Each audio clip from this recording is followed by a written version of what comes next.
오늘 뉴스탑10 1위와 3위부터 시작합니다. 먼저 저희가 충청남도 서천으로 가봐야 할 것 같습니다. 서천 특화시장에서 점포 220여 개를 태우는 큰 불이 났습니다. 사망자는 없었지만 해당 상인들의 피해가 큰 안타까운 화재 사건이 발생했는데요. 저희가 이 팩트부터 먼저 전해드린 이유는 오늘 뉴스탑10은 사진 한 장으로 먼저 시작해볼까 합니다. 이 사진입니다.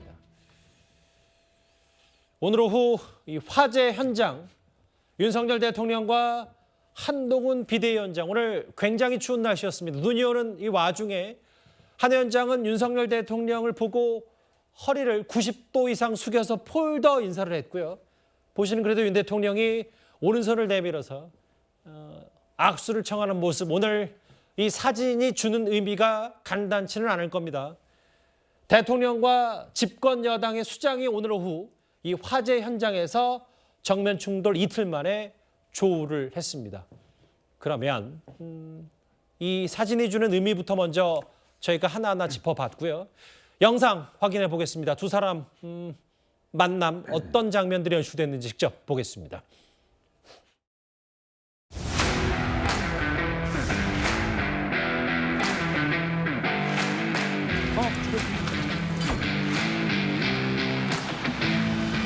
여기가 또 오다 보니까 장동혁이 주역고.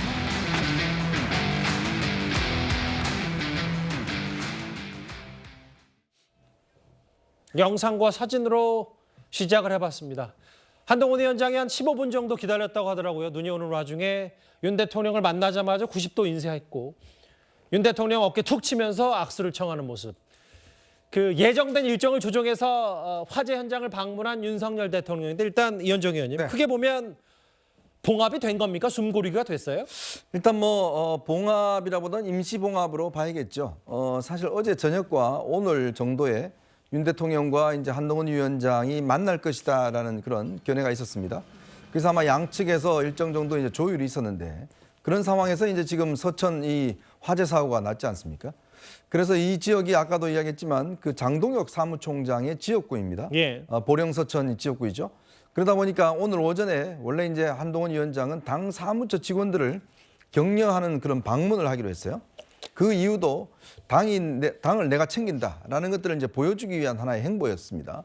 그러다가 오전에 갑자기 일정이 취소가 되고 현장으로 내려가야 되겠다라고 하면서 아마 대통령실하고 조율이 되면서 어떤 좀 자연스러운 만남이 이루어진 것 같습니다. 즉 여당 대표와 대통령이 민생의 현장, 즉 피해 현장, 이 화재 현장에서 일단 조해서 우리가 함께 어떤 이 민생을 챙기고 있다라는 것들을 좀 국민들에게 보여주는, 거기에다가 플러스해서 그동안 갈등이 꽤 있었지 않습니까? 예. 오늘 아마 한동훈 위원장이 90도로 저는 인사한 건 처음 보는 것 같아요. 그건 아마 뭔가 미안함, 죄송함 이것의 어떤 좀 표현도 아닌가 하는 생각도 듭니다. 그런 차원에서 아마 이제 윤석열 대통령과 일단 악수를 나눴고 또 올라올 때는 함께 이제 열차를 타서 한 2~3시간 정도 함께 있을 시간이 있었던 것 같아요. 그래서 아마 이 양측 간에 빚어진 이 갈등은 일단 공멸할 수 있다. 이런 어떤 빗발치는 여론들이 있었지 않습니까? 예. 그런 것들을 의식해서 일단 우선 봉합하는 쪽으로 가닥이 잡힌 것 같습니다. 최병무 의원 생각도 그러니까 총선 전에 사실 이렇게 되면 다 공멸이다라는 위기감. 그래서 민생 현장에서 저런 만남을 연출한 거에 대해서 보수 여권 사람들은 높은 평가를 할 수 있다. 뭐 이렇게 판단하십니까?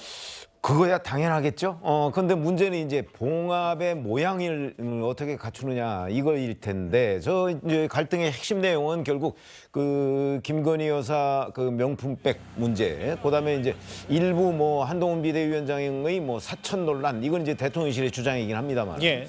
요 두 가지가 핵심이라고 보는데요. 사실 사천 논란 부분에 관해서는 한동훈 비대위원장이 아마 이런저런 설명을 충분히 할 수 있고, 예. 그 부분에 관해서 대통령실, 특히 윤석열 대통령이 아마 납득할 수 있는 수준의 설명이 있었을 거라고 저는 보고요. 예.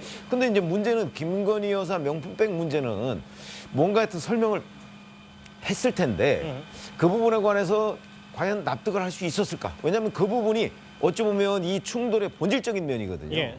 그래서 저희가 지금 이걸 봉합이다 하려면 그게 어떤 방향으로 이제 갈등이 조정됐을 때 그걸 봉합이라고 우리가 할 수 있느냐. 예를 들어서 용산 대통령실이 요구하는 방향대로 완벽하게 됐다. 그러면 그게 외형적인 봉합이지만 예. 자 그렇게 했을 때 과연 수도권 총선을 치를 수가 있느냐 하는 국민의힘 그 수도권 의원들의 의구심은 여전할 거고요. 이거는 언제든지 다시 또 터져나올 가능성이 있는 것이고 그렇다고 해서 또 완벽하게 그러면 한동훈 비대위원장이나 김경률 비대위원들이 얘기했던 그 방향으로 결론이 날 것이냐 뭐 그것도 저희가 확신할 수는 없지만 예. 그렇게 났을 경우에 그 윤 대통령의 당 장악력이나 이런 부분에 아주 깊은 상처를 남겨서 이건 또다시 재발할 가능성이 있다는 거죠. 예. 그래서 이제 오늘 그 이후에 제가 보건대는 김건희 여사 명품백 문제에 관해서 이제 대통령실과 아마 그 한동훈 비대위원장 측이 예. 여러 가지 실무적인 협의를 또 할 가능성이 저는 있다고 봅니다. 예. 약간의 시간이 필요하고요.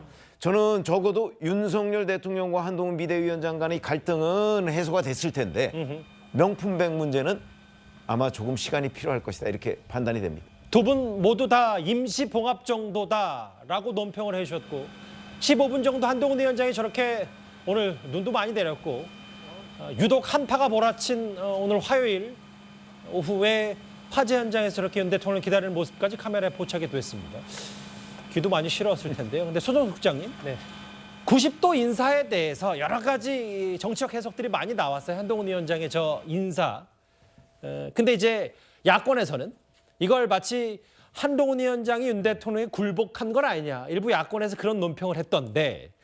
근데 이제 한동훈 위원장이 90도 인사한 적이 법무부에서든 혹은 과거에 김정숙 여사에게도 많았기 때문에 이걸 뭐 인사의 각도로 굴복이냐 아니냐를 하긴 좀 이른 것 같기도 합니다.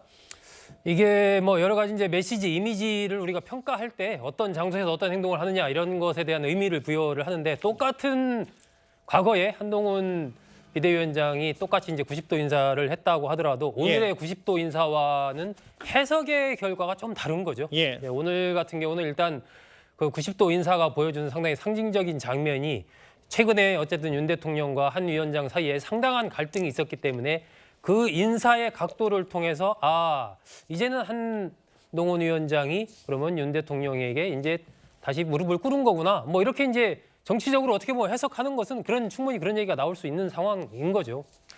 저는 뭐 이번 일은 1라운드라고 봅니다. 일단 여러 가지 아까 최병목 위원도 말씀하셨지만은 김건희 여사의 명품백 관련된 그러한 부분들이 있고 또 이제 김경률 비대위원의 거취 문제나 총선 출마 문제와 관련된 문제 제기가 또 계속 나왔던 부분들이 있고 그리고 앞으로 본격적으로 이제 국민의힘에서 공천 관련된 것이 진행이 될 텐데 그 과정에서 또 상당한 여러 가지 측면에서의 갈등이 있을 소지들이 좀 있기 때문에 일단 오늘 한동훈 위원장의 90도 인사는 뭐 평소에 예의 바른 뭐 그런 모습을 보여줬지만 정치적으로 본다면 일단은 어쨌든 대통령을 존중하고 앞으로 더 잘하겠다라는 말에서도 보듯이 조금 더 치밀하고 이런 갈등 관리를 더 잘 해나가겠다라는 뭐 그런 의미로 좀 봐야 되지 않을까. 완전히 이게 두 알겠습니다. 사람이 모든 갈등이 없이 하나의 동일체로 보기에는 앞으로 남은 여러 가지 정치 일정이 참으로 또 험난함이 있다. 뭐 이렇게 생각합니다. 워낙 많은 해석들이 나왔고 임시봉합이라는 전반적인 여러 논평들이 있었다면 차재현 교수님, 야권에서는 그런데 이제 어쨌든 상인들 점포 200개가 넘게 탄 서천 특화시장의 화재 현장을 화해 현장으로 만드는 건 부적절하다는 야당의 비판도 오늘 동시에 나왔습니다. 뭐 그런 의도를 갖고 뭐 그렇게 내려갔다고 저는 보고 싶지는 않습니다. 그러니까 아무래도 사실 뭐 지금 그러니까 국민들이 이 재난을 당한 아픔의 현장이잖아요. 그런 부분에 있어서 국정을 책임지고 있는 집권 세력의 그러니까 지금 대통령과 또 이 여당의 대표로서는 뭐 마땅히 갈 수 있는 행사라는 그러니까 장소라는 생각이 드는데 어쨌든 결과적으로는 두 사람의 갈등을 봉합할 수 있는 아주 유의미한 장소와 일단 만남이었다는 생각이 드는데요. 무엇보다도 시간이라는 문제에서도 상당히 적절했다는 것이죠. 사실 이 지난 일요일 날 두 사람의 충돌이 알려지고 난 뒤에 어제 상당히 좀 자제하는 분위기가 되었지만 그렇다고 한다면 두 사람이 어떤 식의 화해의 모습을 볼 것인가 또 여기에 대해서도 여러 가지 설왕설래가 있는 상황에서 오늘 이렇게 이 현장에서 만나는 그 자체 이 한 장의 그림이 주는 의미가 상당히 시사하는 바가 크거든요. 그런 측면에서 본다고 한다면 빠른 시간 안에 두 사람이 만났다는 그 자체는 두 사람의 갈등을 봉합하는 차원에서는 상당히 아마 유의미한 나 이 정치적 효과가 있을 것 같고 또 하나는 재난의 현장이잖아요. 예. 앞서 제가 말씀드린 대로 지금 국정을 책임지고 있는 집권 세력의 입장에서는 당내의 여러 가지 정치적 갈등보다 국민의 아픔에 먼저 동참하겠다는 중요한 건 민생이다. 예. 민생이다. 그리고 또 이제 민생이라는 부분도 이제 자연스럽게 이어지는데 예. 윤 대통령도 항상 강조하는 게 민생이잖아요. 예. 그리고 지금 한동훈 비대위원장도 항상 이야기하는 것이 선민 후사거든요. 항상 국민을 앞세우고 있다는 거기 때문에 예. 두 사람의 정치적 갈등에도 불구하고 우리 두 사람은 항상 지향점은 국민이라는 부분을 나름대로 내세우는 데 있어도 상당히 효과적인 일종의 만남이 아니었나 하는 생각이 듭니다. 예. 특히 저 윤 대통령이 오늘 입은 저 패딩이요. 저 패딩이 과거에 일부 보도를 보니까 좀 더 명확히 확인해야 될 텐데 과거에 윤 대통령이 8년 전 그러니까 국정농단 특검팀에서 입었던 저 해당 패딩이 거의 뭐 100% 가깝게 맞기 때문에 혹시 저때 한동훈 위원장과 함께 일했던 여러 가지 기억을 떠올리면서 여러 의미부여를 한 거 아니냐라는 이건 해석의 영역이라는데 이런저런 얘기까지 있어요. 그만큼 이제 두 사람의 정면 충돌 이후 이틀 만에 첫 번째 조우 이런 것들이 주는 남다른 의미들 해석의 여지들이 많기 때문에 뭘 입었는지 인사각도는 어땠는지 오늘 날씨 몇 분 더 기다리고 누가 먼저 시간을 조정했는지에 대해서 여러 해석들이 나올 수밖에 없는 것 같습니다. 바로 저 사진까지 과거 영상까지 한번 만나봤고요. 저때 특검팀에서 한솥밥을 먹었던 윤 대통령 한동훈 비대위원장입니다.